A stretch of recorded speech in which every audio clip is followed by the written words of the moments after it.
Good morning friends. कैसे हो आप लोग? बढ़िया। ठीक है फ्रेंड, ये वाले वीडियो में लेंगे टाइप्स ऑफ फाइनेंशियल एनालिसिस, यानी कितने टाइप्स की होती है। वो फ्रेंड हमें पता ही है कि जो भी फाइनेंशियल स्टेटमेंट बनाए जाते हैं तो उनका जो यूज़ होता है आइदर वो इंटरनल होगा या एक्सटर्नल होगा। This can be done in horizontal manner और vertical manner, even short term और long term. Discussion pertaining to this is as follows, यानी वो तो हमें पता है कि इंटरनल एक्सटर्नल यूज होगा, आइदर वो हॉरिजॉन्टल हो गए या वर्टिकल होंगे, आइदर वो शॉर्ट टर्म के लिए हो गए या लॉन्ग टर्म के लिए। अब उसमें होता है on the basis of stake holder, यानी कौन किन किन लोगों का इंटरेस्ट होता है उनके बेसिस में। तो उसमें होता है बेसिस ऑफ स्टेक होल्डर में इंटरनल और एक्सटर्नल होंगे, हॉरिजॉन्टल एंड वर्टिकल होंगे, ड्यूरेशन की बेसिस पे long term and short term होंगे। अब लेते हैं फ्रेंड उसमें पहला on the basis of stake holder. जो भी बिजनेस के फाइनेंशियल स्टेटमेंट होते हैं फ्रेंड, उसका यूज़ वेरियस जो भी स्टेक होल्डर होते हैं वो उनका यूज़ करते हैं। और this all stake holders are can be categorise into two categories, यानी उनको दो पार्ट में आप डिवाइड कर सकते हो, external party and internal party. अब उसमें एक्सटर्नल एनालिसिस यानी जो बाहर के हैं, when the company publish their books of accounts like income statement, balance sheet, even auditor report, uh, director's report, these all financial statement are analysis by external parties। कौन कौन सी external parties हो सकती है? कौन कौन सी?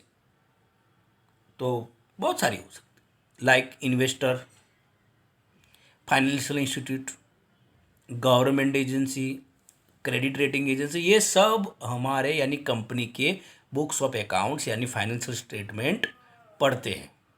इवन रिसर्च इस, यानी जो भी रिसर्च करने वाले होते हैं वो भी पढ़ते हैं। और वो they are taking their investment related decision और any other decision, it is known as a external analysis, यानी बाहर की पार्टी जो भी एनालिसिस करती है। ठीक है। अब होती है internal analysis.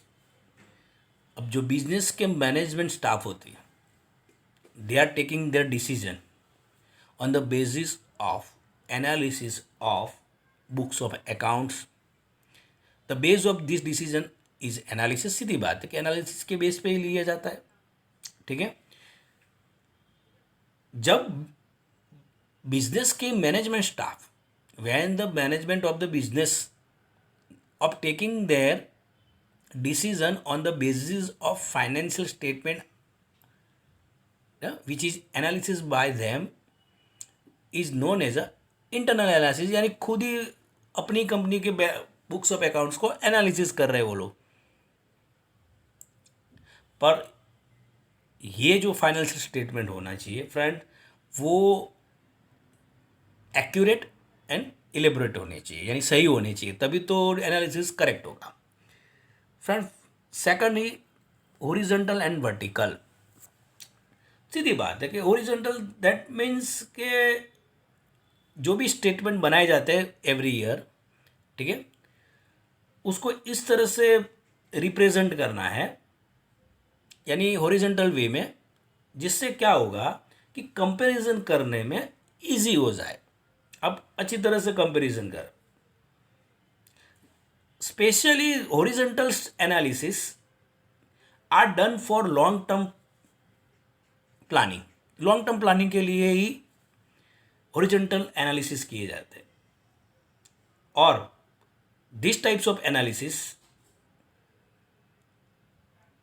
Done for long term planning और सीरीज एनालिसिस के लिए किए जाते हैं।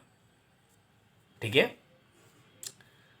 वो यहाँ पे हमें शो करके दिया हुआ है 2013, 14, 15, 16, 17, यानी हॉरिजॉन्टल वो में उसमें कैटेगराइज कर दिया है। ठीक है फ्रेंड, फिर है वर्टिकल एनालिसिस। क्या है वर्टिकल एनालिसिस?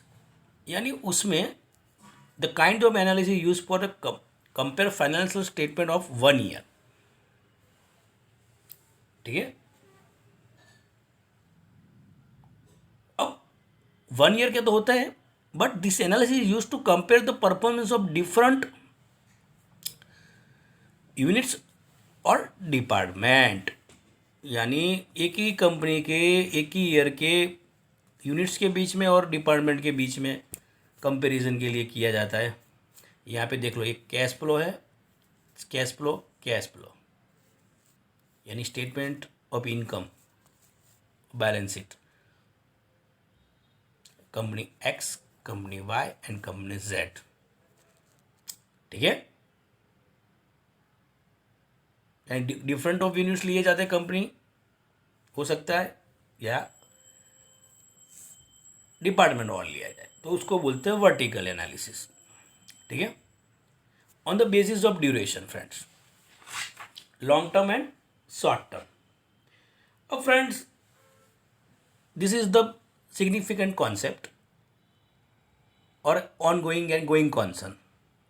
ये इसमें क्या है, एक तो एज्यूम किया जाता है कि जो कंपनी की एग्जिटेंस है वो परमानेंट बेसिस पे, और उसी लिए उसमें concept of periodically preparing the accounts, यही कि इसीलिए उसको कंसिडर किया जाता है कि बिजनेस एंटिटी इज़ परमानेंट। अब 12 मंथ और 12 मंथ से ज़्यादा का पीरियड होगा तो वो लॉन्ग टर्म में कन्वर्ट हो जाएगा, शॉर्ट टर्म के लिए होगा तो शॉर्ट टर्म में कन्वर्ट होगा। अब लॉन्ग टर्म एनालिसिस पर, अब सीधी बात है कि there are many stake holders, they have a interest in companies. Debenture holders हो सकते हैं, फाइनेंशियल इंस्टीट्यूट हो सकती है, पोटेंशियल इन्वेस्टर यानी जो इन्वेस्टर बनना चाहते हैं वो हो सकते हैं। ठीक है, वो जो अपना जो भी फंड है ना फ्रेंड, वो कंपनी में यानी कॉर्पोरेट कल्चर में, कॉर्पोरेट फॉर्म में इन्वेस्ट करने के लिए फ्रेंड, वो जो भी एनालिसिस करते हैं वो लॉन्ग टर्म के लिए करते हैं। जो भी इन्वेस्ट करते हैं वो लोग वो लॉन्ग टर्म के लिए करते हैं, वो शॉर्ट टर्म के लिए इन्वेस्ट नहीं करते। उससे क्या होता है कि उनको कंपनी की मैनी ईयर्स की यानी 1 से ज़्यादा साल की इन्फॉर्मेशन उनके पास होती है। वो क्या एनालिसिस करते हैं फिर? पहले तो फ्रेंड्स सॉल्वेंसी चेक करते हैं कंपनी की लॉन्ग टर्म। स्टेक होल्डर जो होते हैं वो क्या चेक करते हैं, तो लॉन्ग टर्म सॉल्वेंसी चेक करते हैं फ्रेंड, फिर प्रॉफिटेबिलिटी चेक करते हैं, लिक्विडिटी चेक करते हैं, यानी एनालिसिस करते हैं, efficiency of the boring check करते हैं।